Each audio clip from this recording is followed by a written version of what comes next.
तो नमस्कार। हम संस्कृत के अंदर आज संधि टॉपिक को पढ़ेंगे। आगे हमने वर्ण विचार और वर्णों के उच्चारण के बारे में देखा था। आज हम संधि के बारे में देखेंगे। तो संधि शब्द का शाब्दिक अर्थ क्या होता है? मेल या मिलना। संधि शब्द संस्कृत के अंदर, संधि शब्द कौन से लिंग के अंदर है? तो संधि शब्द संस्कृत के अंदर तो पुल्लिंग है, और संधि शब्द हिंदी के अंदर स्त्रीलिंग के अंदर गिना जाता है। संधि शब्द की परिभाषा है दो वर्णों के मेल को संधि कहते हैं, और संस्कृत में कहेंगे वर्णानाम मेलनम संधि, या पाणिनि के सूत्रों के अनुसार कहेंगे तो पर सन्निकर्ष संहिता। दो वर्णों के मेल को संधि कहते हैं, और पर सन्निकर्ष संहिता संधि का ही पर्याय शब्द है संहिता। तो संधि कितने प्रकार की होती है? तो संधि के मुख्य रूप से तीन भेद: स्वर संधि, व्यंजन संधि और विसर्ग संधि। बहुत सारे लोग इसको भी नहीं पहचान पाते हैं विद्यार्थी की स्वर संधि कौन सी, व्यंजन संधि कौन सी, विसर्ग संधि कौन सी। तो तीनों के एक एक उदाहरण देखते हैं, जिससे हम स्पष्ट तरीके से हमें स्पष्ट हो जाएगा कि स्वर संधि कौन सी, व्यंजन संधि कौन सी और विसर्ग संधि कौन सी। तो वर्णों का मेल, तो जैसे मैं आपके सामने पूछता हूं कि हीम धन आलय, इसमें इस शब्द का अंतिम वर्ण क्या है?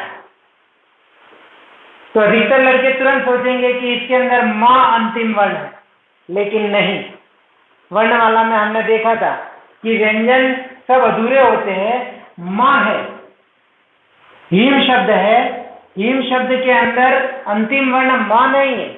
अंतिम वर्ण क्या है? अ। क्यों?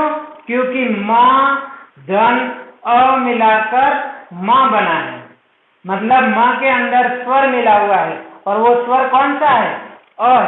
तो यहाँ पर जो अंतिम वर्ण आया है वो कौन सा आया है? वर्ण अ आया है।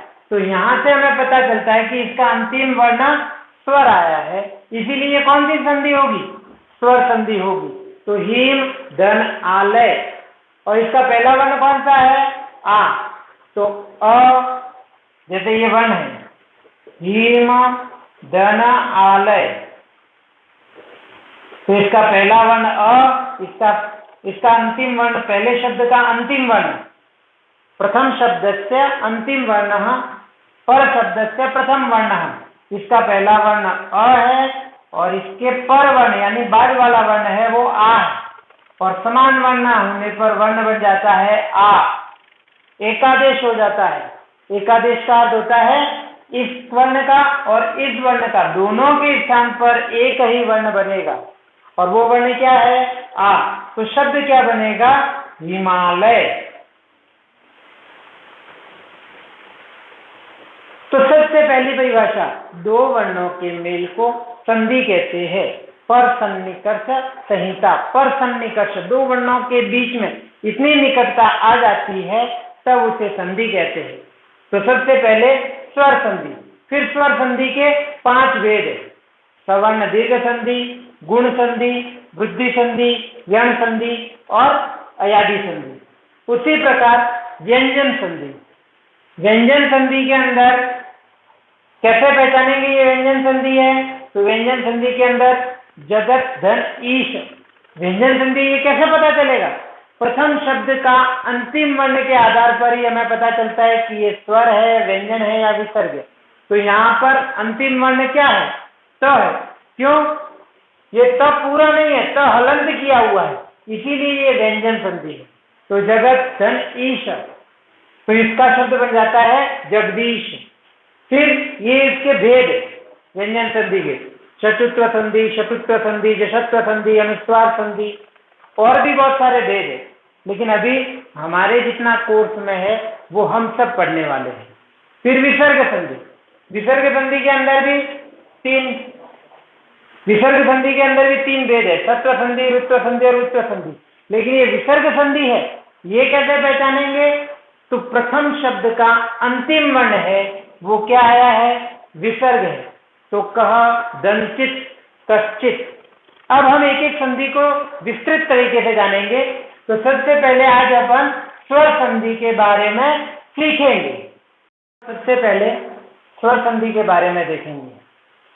तो जब वर्णमाला हम सीख रहे थे तो वर्णों के अंदर हमने देखा था कि स्वर कितने प्रकार के होते हैं। उसके अलग अलग तरीके से पाणिनीय सूत्रों के आधार पर 9 प्रकार के होते हैं, सामान्य रूप से 13 प्रकार के होते हैं, हिंदी में 11 प्रकार के होते हैं। तो अभी हम संस्कृत के आधार पर ही संधि के अंदर वर्ण कितने प्रकार के हैं। तो वर्णों के अंदर स्वर कितने प्रकार के हैं? तो 13 प्रकार के। अ, आ, ई, उ, री, र, ए, ऐ, ओ, औ। संधि ये एक वर्णों का खेल है और इसको हम एक खेल के तरीके से ही सीखने वाले हैं। तो खेल खेल में हम संधि किस तरीके से सीखते हैं। यदि कोई व्यक्ति है और झगड़ालू प्रवृत्ति का है कि उसको झगड़ा नहीं करे तो उसको मजा नहीं आता है, तो वो सबसे पहले झगड़ा करेगा तो कहाँ झगड़ा करेगा? आप ही सोचो। सबसे पहले वो झगड़ा करेगा तो अपने परिवार में ही करेगा, क्योंकि वो झगड़ालू है तो घर में झगड़ा किए बिना थोड़ी रह सकता है। तो सबसे पहले जो वर्ण समान होते हैं उनके बीच में झगड़ा होगा। तो उसे ही हम कहते हैं सवर्ण दीर्घ संधि।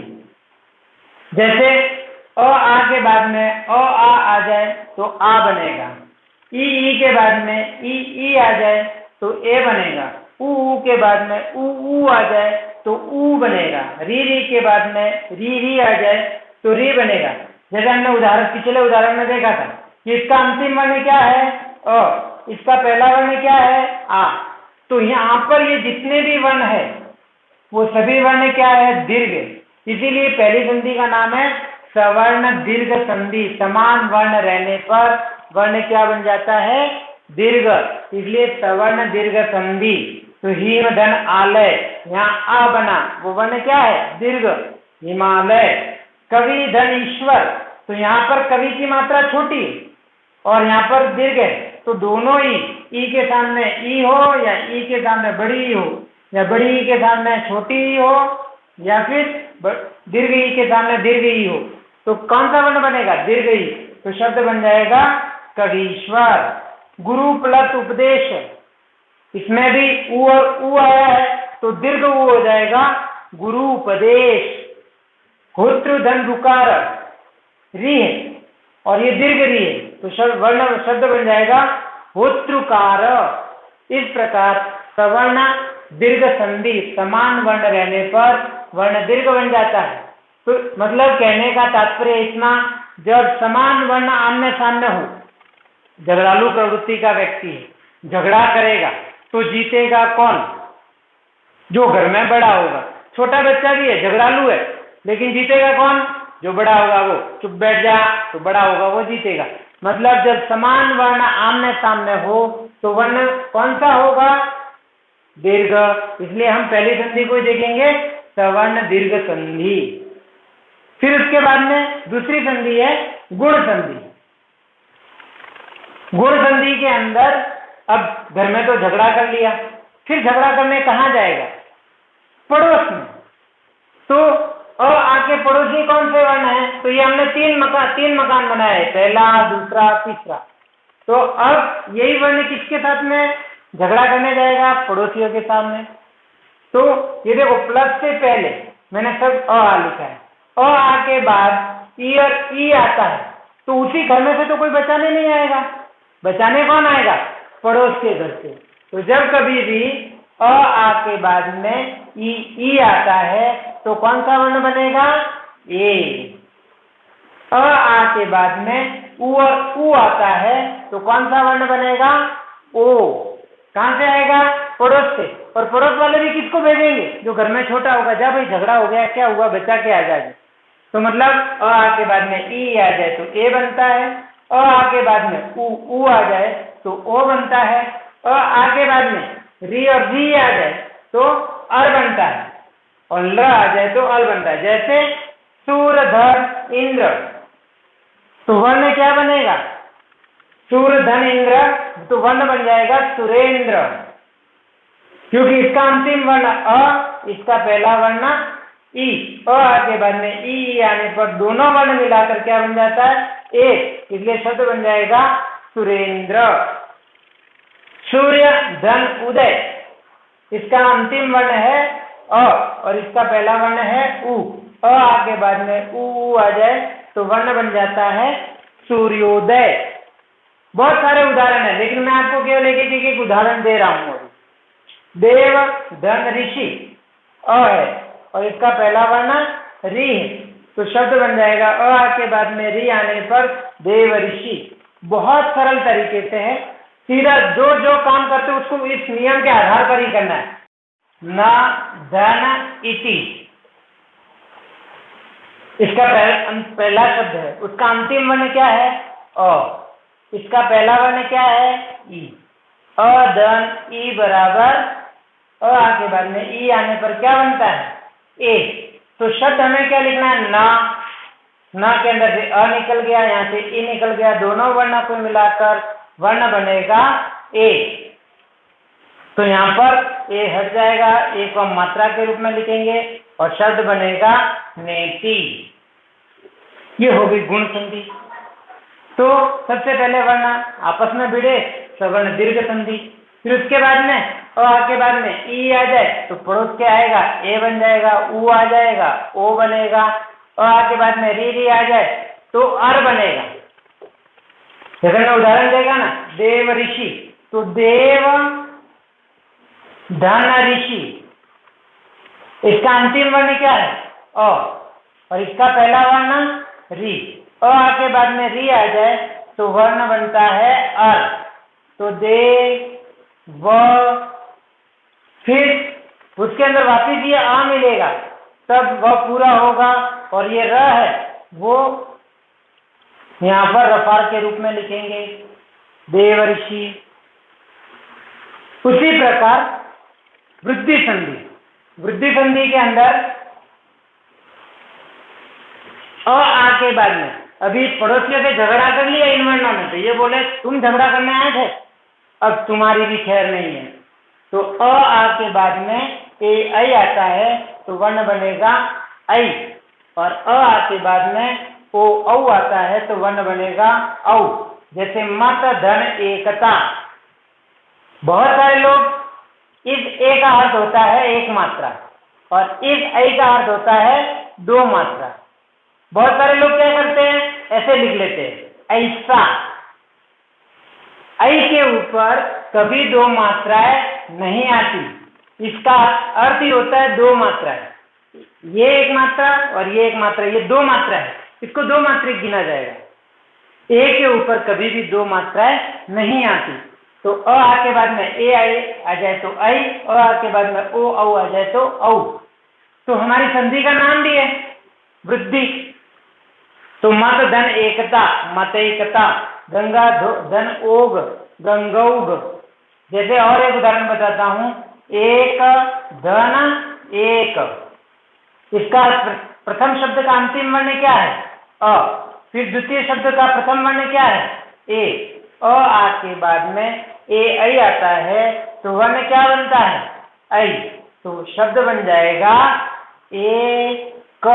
फिर दोनों की जगह पर एक शब्द बनता है वो आई, जिसको कहते हैं एकादेश, और वर्ण शब्द बन जाएगा एकैक। गंगा प्लस ओग, गंगौग। तो इस प्रकार से सवर्ण दीर्घ संधि, गुण संधि और वृद्धि संधि, आज हमने स्वर संधि के 3 भेद सीखे। वापिस जब सीखेंगे तब यण संधि और अयादि संधि। लेकिन अब आप क्या करोगे, इन 3 संधियों के ये उदाहरण सहित पहले ये नियम लिखना है, स्क्रीनशॉट ले लो चाहो तो, और फिर इसको अपने कॉपी के अंदर हमें संधि टॉपिक लिखकर इसको इसी की तरीके से लिखना है। और प्रत्येक संधि के हमें 10-10 उदाहरण लिखने हैं। सवर्ण दीर्घ संधि के 10 उदाहरण, गुण संधि के 10 उदाहरण और वृद्धि संधि के 10 उदाहरण। आगे हम यण संधि और अयादि संधि सीखेंगे। धन्यवाद।